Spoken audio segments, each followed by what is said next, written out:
Baik, saya dari pembicara satu sangat berdiri tegak untuk menolak penerapan blue economy di Indonesia dikarenakan blue economy sendiri mungkin nampak realistis di atas kertas namun bukan menjadi solusi melainkan ilusi di negara kondisi bangsa kita sekarang. Blue economy sendiri adalah pendekatan ekonomi dengan menyeimbangkan pertumbuhan ekonomi dan juga kelestarian lingkungan.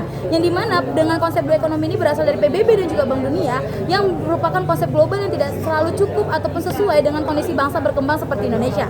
Dengan adanya konsep blue economy maka ini akan munculkan eksploitasi baru yang dimana ini akan mencengkam dunia nelayan yang dimana nelayan sendiri saat ini walaupun kita memiliki 1,37 triliun kekayaan tapi 80% dari mereka mendapatkan pendapatan di bawah 2 juta per bulannya. Dengan adanya konsep blue economy ini maka kekayaan laut bukan lagi menjadi ruang lingkup ataupun sumber daya makan ataupun sumber daya dari mereka nelayan-nelayan yang ada di daerah pesisir, melainkan menjadi ruang industri yang menjadi milik korporasi. Dengan hal itu, dengan adanya penggunaan blue economy ini bukan menjadi solusi melainkan menjadi ilusi. Karena apa? Karena dengan penerapan blue economy ini maka akan adanya lingkup-lingkup yang lebih terstruktur yang dimiliki korporasi. Indonesia sekarang bukan kekurangan ekonomi melainkan butuh penguatan ekonomi dengan berbasis komoditas, keadilan, bukan secara sistem korporasi.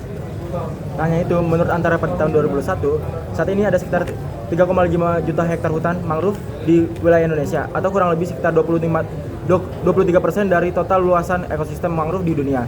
Menurut Rati, selaku Direktur Pengelola dan Marketing Yayasan Konservasi Alam Nusantara, menyatakan bahwa sekitar 1.000 meter persegi kawasan hutan mangrove pada Pulau Harapan dijadikan tambak udang yang menyebabkan menurunnya ekosistem di hutan mangrove tersebut.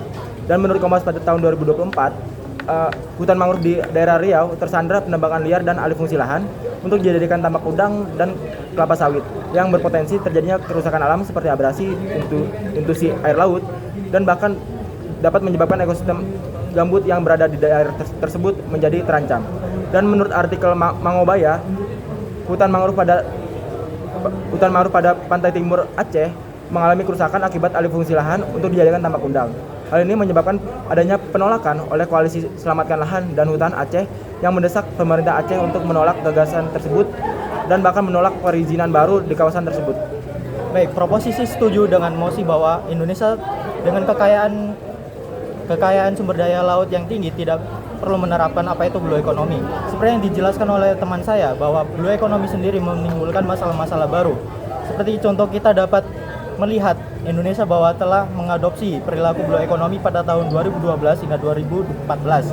Kita dapat melihat tidak sebegitu signifikan dampak positifnya di situ, justru menimbulkan permasalahan-permasalahan baru seperti timbulnya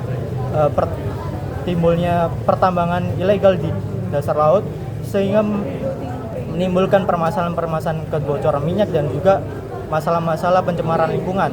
Selain itu, adapun pemagaran di laut yang justru mempengaruhi bagaimana pekerjaan-pekerjaan nelayan yang justru terganggu dan juga tidak dapat menafkahi keluarganya.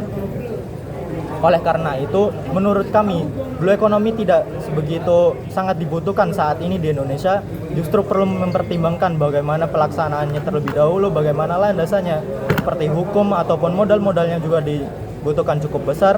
Oleh sebab itu kami proposisi mendukung bahwa mosi Indonesia sebagai negara kekayaan sumber daya laut tidak perlu menerapkan blue economy bersama proposisi kami bangga.